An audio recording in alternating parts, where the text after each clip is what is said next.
देखिए, रोहन गुप्ता जी कह रहे हैं कि हमने क्षेत्रीय चेहरों पर चुनाव लड़ा, तो राजस्थान में आपका चेहरा कौन था? आपने तो डिक्लेयर ही नहीं किया सीएम का उम्मीदवार किसी को, मुख्यमंत्री रहते हुए भी। और आप कह रहे हैं कि 96% वादे आपने पूरे कर दिए। आपकी जबान फिसल गई है रोहन जी।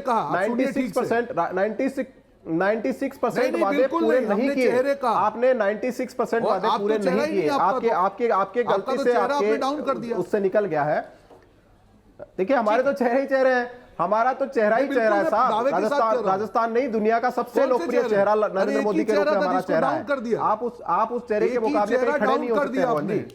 एक ही चेहरा डाउन कर दिया। वही एक ऐसा चेहरा है आपने हिमाचल का जिक्र कर दिया, आपने कर्नाटक का जिक्र कर दिया, लेकिन हाल ही के दिनों में हुए उत्तर प्रदेश का चुनाव का आपने जिक्र नहीं किया। हाल ही के दिनों में हुए गुजरात के चुनाव का आपने जिक्र नहीं किया, जहां आप कहीं टिके भी नहीं। तो आप जो ये सेलेक्टिव पॉलिटिक्स करते हैं, इसी के कारण है कि कांग्रेस पार्टी आज खत्म होने के कगार पे खड़ी है। 37,000 वोटों का अंतर था हिमाचल प्रदेश में भारतीय जनता पार्टी और कांग्रेस के बीच में, लेकिन उत्तर प्रदेश में भारतीय जनता पार्टी और कांग्रेस के बीच में कितना गैप था उसका पता कर लीजिए। गुजरात में भारतीय जनता पार्टी और कांग्रेस के बीच में कितना गैप था उसका पता कर लीजिए।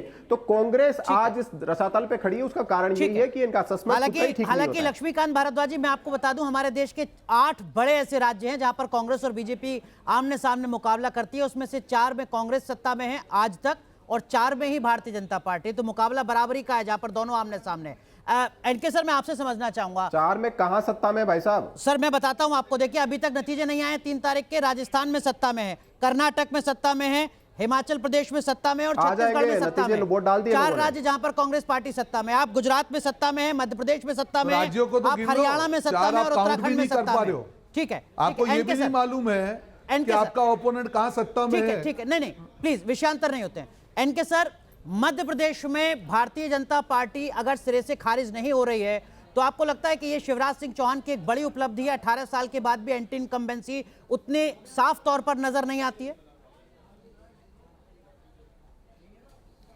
बिल्कुल सही कहा आपने। और इस समय सेंट्रल लीडरशिप को, बीजेपी के, ये रियलाइज करना पड़ेगा कि उन्होंने शिवराज सिंह चौहान को लास्ट तक हाशिए में रख के, बाद के 10 दिन छोड़ दीजिए, जब रियलाइजेशन हुआ, तो उसके पहले जिस आदमी पे आपने 15 साल इन्वेस्ट किए और जिसके लीडरशिप को ग्रो किया और पॉजिटिवली किया, उस आदमी को आपने अचानक मार्जिन पे रख दिया, उसको चीफ मिनिस्टर डिक्लेयर नहीं किया। यह टैक्टिकल एरर था जो वसुंधरा राजे के साथ राजस्थान में आप गलती कर रहे थे, वही वहां पे भी कर रहे थे। ये तो कहिए कि शिवराज सिंह चौहान को लास्ट के 10 दिन जो आपने मेन स्ट्रीम में लाए, तो चीजें बदलने लगी। और शिवराज सिंह चौहान का ही कमाल था कि लाडली योजना लाके उन्होंने पूरा का पूरा बाजी पलटने की कोशिश की है। ठीक है, अलग अलग थ्योरी है सर। वैसे कुछ लोग कहते हैं कि अगर नाम का ऐलान कर देते तो शायद और ज्यादा बुरी स्थिति होती। नाम का ऐलान नहीं किया तो अभी ये संघर्ष लगातार दिख रहा है। लेकिन रोहन गुप्ता साहब, नतीजे अगर आपके पक्ष में आते हैं या जो मेजोरिटी है एग्जिट पोल की, अगर वही रहती है, तो इसका 24 के लिहाज से मतलब क्या है? आप लोग भी तो एनालाइज कर रहे होंगे। क्या वाकई आपकी इंडिया गठबंधन में बार्गेनिंग कैपेसिटी बढ़ पाएगी? क्या वाकई राहुल गांधी की स्वीकार्यता बढ़ पाएगी? रोहन गुप्ता साहब। देखिए अनुराग जी, इन चुनावों को मैं सिर्फ नॉर्मल चुनाव नहीं गिनता हूं। जो अगर आप 1-1.5 साल के चुनाव देखेंगे, देश की राजनीति बदल रही है। देखिए, भाजपा के पास पूरा देश जानता है एक ही मुद्दा है, वो अपने हिंदू मुसलमान के मुद्दे को अलग अलग तरीके बुना के अपनी सरकार चलाना चाहती है। डिलीवरी की बात कर रहे हैं, उनकी सरकार जहां पे है, आप उनके परफॉर्मेंस की बात करेंगे तो भाजपा बात करने को तैयार नहीं। केंद्र सरकार ने जो वादे किए थे 10 साल पहले, आप बात कीजिए, भाजपा से कोई प्रवक्ता के पास कोई जवाब नहीं हुआ। किसानों की आय दुगनी करना या 5 ट्रिलियन इकोनॉमी की हम बात करें, युवाओं को 2 करोड़ नौकरी की बात करें, हर भारतीय को घर देने की बात करें, तो ये उनके लिए जुमले हैं। वो कांग्रेस को पूछेंगे, अरे भैया, आज हमारी सरकारें जो गारंटी दे रही है वो टाइम बाउंड मैनर में पहले ही जो मीटिंग होती है कैबिनेट की, उसमें पास करके उसको डिलीवरी तो कर रही है। तो ये डिलीवरी वर्सेस जुमलों की लड़ाई है। और इसीलिए कांग्रेस पार्टी ने ये जो डिलीवरी की बात की, उसके सामने जो इनके कम्युनल मुद्दे हैं वो फीके पड़ रहे हैं। उसका यही जो मुद्दे हैं 2024 में यही होगा, डिलीवरी वर्सेस हिंदू मुसलमान।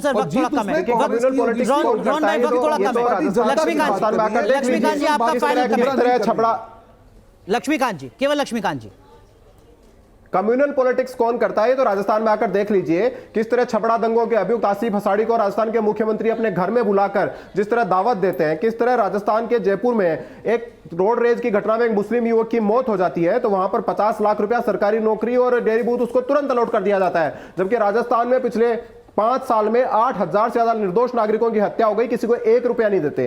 तो ये जो कम्युनल पॉलिटिक्स कौन करता है, मैं बताने की जरूरत नहीं है। और आपने क्या गारंटी दोगे? आप 2018 में राहुल गांधी राजस्थान और मध्य प्रदेश के किसानों को गारंटी देके गए थे, आपका 1-1 रुपए का कर्जा माफ करेंगे। आपने 1 पैसा किसी का माफ नहीं किया। तो ठीक है। आपकी गारंटियों पे कौन विश्वास करता है साहब? आप तो कह रहे थे बेरोजगारी भत्ता देंगे सारे बेरोजगारों को, किसी को चवन्नी नहीं दी आपने। आपकी गारंटियों को मानता कौन है? फाइनल कमेंट आपका, अगर ये एग्जिट पोल बीजेपी के पक्ष में जाते हैं, नतीजे बीजेपी के पक्ष में जाते हैं, तो ये बात तय हो जाएगी मोदी मतलब भाजपा, भाजपा मतलब मोदी, क्योंकि मोदी के चेहरे पर ही चुनाव लड़ा गया।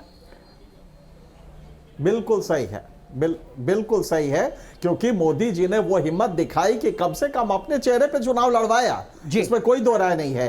तो हारेंगे तो ठीकरा उनके ऊपर फूटेगा, भले बीजेपी वाली ना कहे, लेकिन हम लोग तो कहेंगे ना भाई। पश्चिम बंगाल में हारे तो हम लोगों ने कहा, कर्नाटक में हारे तो हम लोगों ने कहा, हिमाचल में हारे तो हम लोगों ने कहा।